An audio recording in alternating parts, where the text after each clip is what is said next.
Thank you to Speedy Car Sales for making this video possible.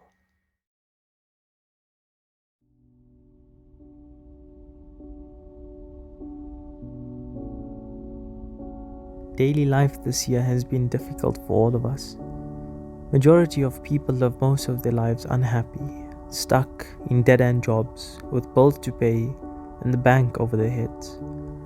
Life itself is never stress-free for anyone, and events of lately have not made things any easier. And then you get those things in life that distract you from everything.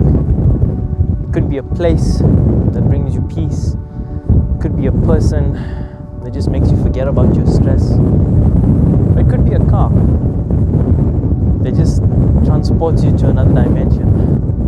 All of them serve the same purpose, to make you forget and enjoy life a little more. Today is a very, very special day for me. The F12 has always been one of my dream cars. Ever since it was launched, I dreamt of owning one, or even driving one. I was 12 at that time, and the butterflies I felt when the first shots of it were released from Ferrari were indescribable.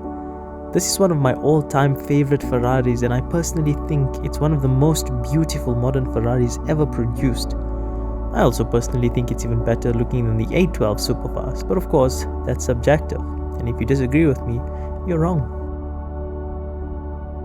When you jump into an F12,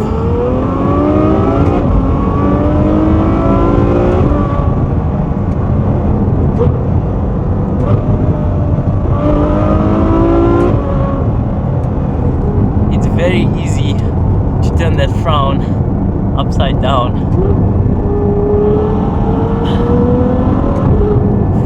With a 6.3 liter naturally aspirated V12 engine, a 7-speed dual clutch transmission, 731 horsepower, 690 Newton meters of torque. Yeah, I know it's a bit difficult to stay sad when you're driving an F12. There's nothing like driving a flagship V12 Ferrari. The feeling you get is indescribable. The sound is amazing. And it revs up all the way to 8,500 revs per minute because it's beautifully naturally aspirated. No turbos, nothing like that at all. So the higher the revs climb, the more fun you have basically.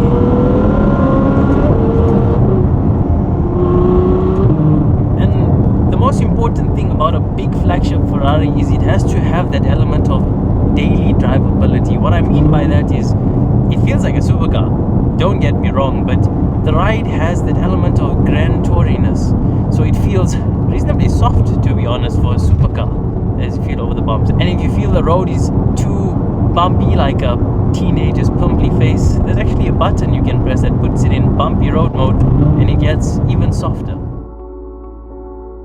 It's really practical too because of the grand tourer in it. It's very spacious in the cabin with really comfortable seats. The boot is very large too for such a high performance supercar, easily big enough for a set of suitcases and a day's worth of muchachos.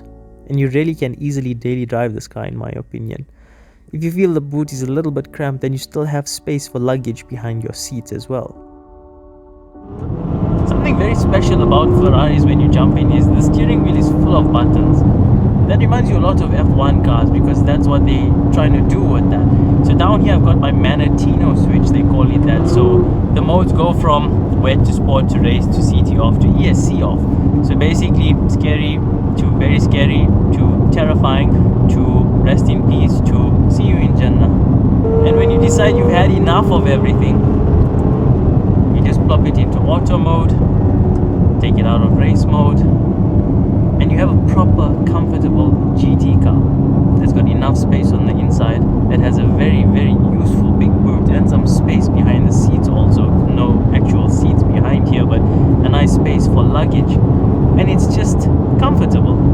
It's a comfortable 730 horsepower V12 naturally aspirated Ferrari. My heart wants it so much.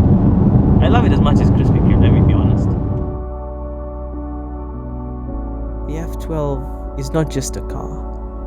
It's a key, it's a tool, it's a gateway to try and forget about the headaches, the stress, and the nonsense of daily life. Not many things in life evoke these emotions in a person, let alone the small handful of cars that may even have a chance. The F12 is a huge dream car for me, and it's lived up to every expectation and even exceeded them. It is the best car I have ever driven.